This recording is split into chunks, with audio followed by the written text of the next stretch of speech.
চতুর্থ হয়েছে মোহাম্মদ সেলিম এবং সুপ্রতীক মান্না, দুজন হয়েছে যুগ্মভাবে চতুর্থ স্থানাধিকারী। প্রথম, দ্বিতীয়, তৃতীয় যারা হয়েছে মোট 4 জন, তারা প্রত্যেকেই কিন্তু ভবিষ্যতে বিজ্ঞান নিয়ে পড়তে চায়।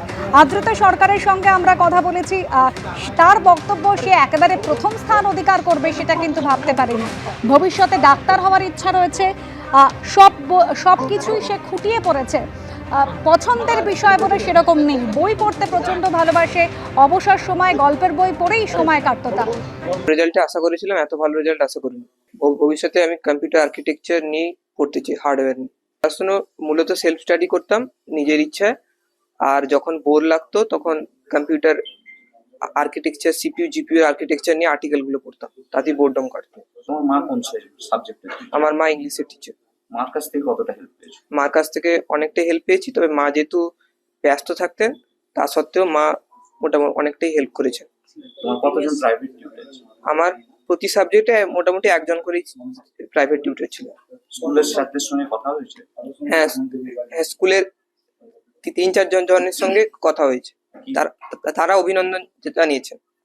আর হবি বলতে স্পেসিফিক্যালি ওই আর্টিকেল পড়া আর ম্যাথস বা এই ধরনের নিয়ে বা কম্পিউটার সায়েন্স জাতীয় নিয়ে ইউটিউব ভিডিওগুলো দেখা, এইসব।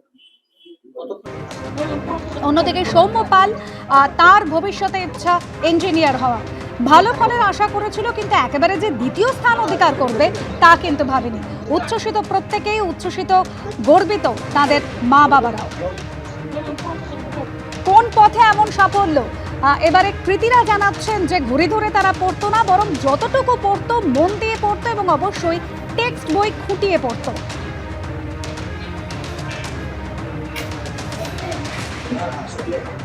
মাধ্যমিকে এবারে সর্বকালীন সেরা পাশের ফল, পাশের হার 86.56%। এবারে মাধ্যমিকে পাশের হার, আর পাশের হারে প্রথম পূর্ব মেদিনীপুর, দ্বিতীয় কালিম্পং, তৃতীয় কলকাতা এবং চতুর্থ পশ্চিম মেদিনীপুর।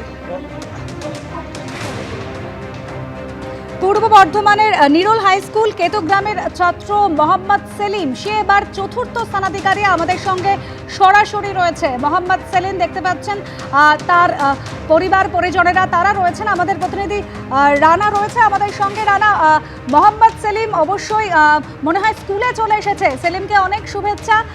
অবশ্যই শিক্ষক শিক্ষিকারা কি বলছেন?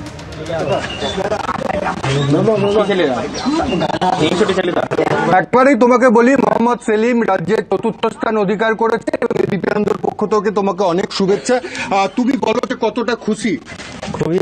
খুবই ভালো লাগছে। কখন জানতে পারলে? ওই তো 9টার দিকে, মানে যখন ভাত খাচ্ছিলাম তখন প্রেস কনফারেন্সটা মানে অনলাইনে দেখছিলাম, সেই সময় ভাত খেতে খেতে তখন জানতে পারি কি ওইখানে ঘোষণা করলো কি চতুর্থ পূর্ব বর্ধমান জেলার নিরোল হাই স্কুলের ছাত্র মোহাম্মদ সেলিম, তখনই জানতে পারি। পরীক্ষাটা আমি যথাসাধ্য নিজের চেষ্টা করে ভালো দেওয়ার চেষ্টা করেছিলাম। এবার এত ভালো রেজাল্ট হবে একটু আশা অতটা ছিল না, তবু আশা তো থাকবেই মনে, সেটা এবার সে হয়েছে। এই যে একটা প্রত্যন্ত গ্রাম থেকে এত ভালো রেজাল্ট, কি বলবে?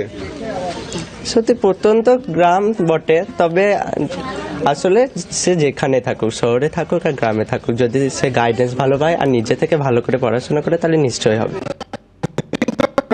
স্কুলের শিক্ষক আমি রেগুলার স্কুল করতাম, স্কুলের শিক্ষকরা খুবই সাহায্য করেছিল। আর প্রাইভেট টিউটর মানে এমনি নিরলে যেটা পড়াশোনা করতে, সেখানে টিউটররা খুবই সাহায্য করেছিল।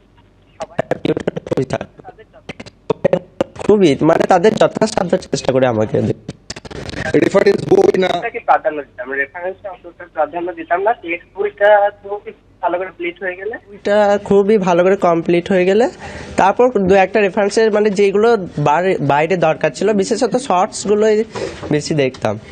খেলাধুলা, গান কি পছন্দ করো? খেলাধুলা, গানে অতটা ইন্টারেস্ট নেই, এমনি গল্প বই পড়তে বা গার্ডেনিং করতে একটু ভালো লাগে।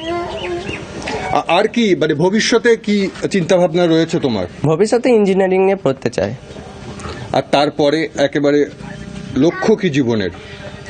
আমার একেবারে লক্ষ্যটা মানে রিসার্চের দিকে, রিসার্চ করতে ইচ্ছে করে খুবই, এবার সেটাই ইচ্ছা আছে।